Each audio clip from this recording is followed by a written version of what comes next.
Good day, everyone. For Epic News, I'm Marcelo Palermo, and we are on Wednesday, the previous week to the Tuesday, November the 3rd, 2020 presidential election. How things are looking? Well, good for Biden, not so good for Trump, but still, it's up for grabs. What's the thing here? The COVID-19 situation is still, up to this moment, and surely will keep on being way more prevalent than the Hunter Biden case. The case that has been denounced is spoken of the former associate from Mr. Hunter Biden, who is Johnny Bobulinski, and it seems that he have been denouncing that the Biden family have some affairs with a Chinese company, and well, he eventually wasn't part of. He is talking about wrongdoings, but the COVID-19 situation keeps on being the most prevalent situation because we are already on the verge of hitting the 229,000 victims of this COVID-19 situation. Over 228,000 deaf people because of that situation, and it's not slowing down. But the White House is claiming a victory that obviously does not exist over the COVID situation. So that's how we are facing the next Tuesday's election, with, as I told you before and I predicted, way more people voting in the early elections. It was actually more than half of those who voted in the 2016 presidential elections as a whole. We are on the verge of going towards, and we might be hitting the number 100 million. Perhaps 100 million voters, early voters, will have voted by November the 3rd. That might happen, or even more. We're on our way to see that. We are kind of close to that number. But hey, we're approaching really fast, and it comes down to this. Right now, Biden is winning by a 64 or 65% margin. He keeps himself solid, and he still has advantages in states that before went for the Republicans. They went red. When I said red, I said Republican. When I say blue, blue is the color of the Democratic Party. For example, he is winning Pennsylvania. He is leading in Ohio. He is leading by 3 points in Florida, and there's a dogfight going on in Arizona and in Texas. Biden is leading in Arizona and Texas. Check this out. Trump is 2.5 points ahead. Something unheard of in Texas in a long time. As a matter of fact, the last time that Texas voted for a Democratic presidential candidate was in 1976, when Jimmy Carter became the president of the United States of America. Well, in this case, right now, it's a dogfight right there in Texas, also in Arizona, where Biden is leading, and a state that Trump cannot afford to lose. We're talking about Florida.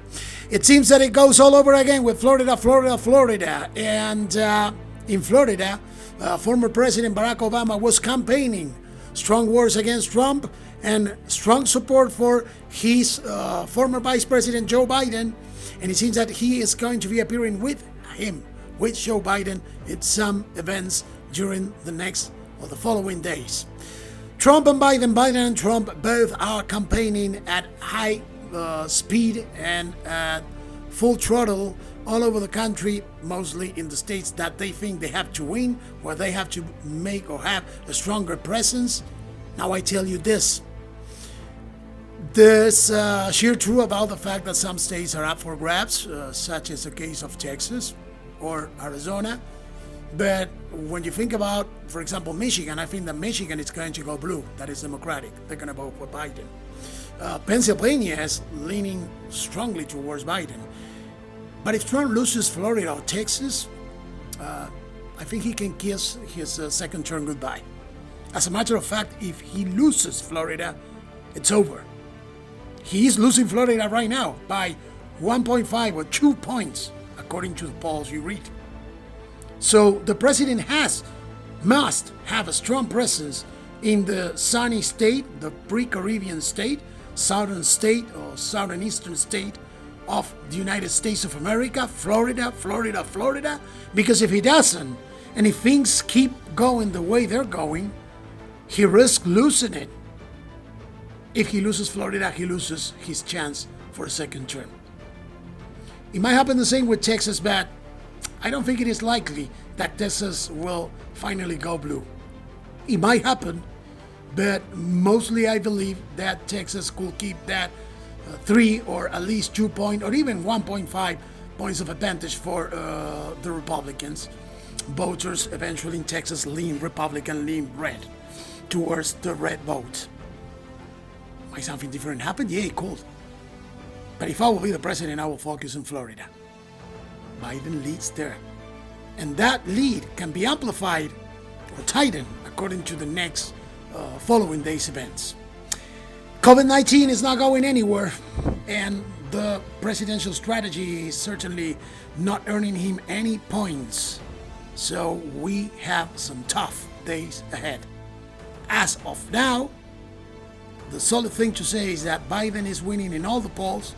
Some magazines and some pundits, renowned magazines, renowned media, and some renowned pundits are actually giving Biden an 80% chances of winning, or even more. The Economist, a magazine that I follow, the most prestigious magazine in economics and social politics, pretty much in the whole world. But they're giving Trump just in between 1 to 5% chances of winning. I don't think that's right. It might happen that Biden could win on a landslide, but I don't think it is quite feasible to think that the president will lose a humongous difference. He might lose by 65% or even 70% or 55% of the votes leaning towards Mr. Biden, but I don't think it is a sheer possibility right now, or we couldn't say right now that it will be a landslide. Could it happen? Yes. Must he have to keep on fighting for every inch, for every vote? Of course. You bet your life he has to. And as for now, he's not winning. Let's see what happens, because there's more next. And of course, next week on Tuesday, November the 3rd, 2020, we are going to be broadcasting live via this channel, YouTube, Epic News, and also KVAV, Victoria Radio 92.7 FM, 1340 AM, and KVAV.com, 1340KVAV.com. Live for all of you. Be here with us, because we are going to be there with and for you. Thank you very much. You all have a great day.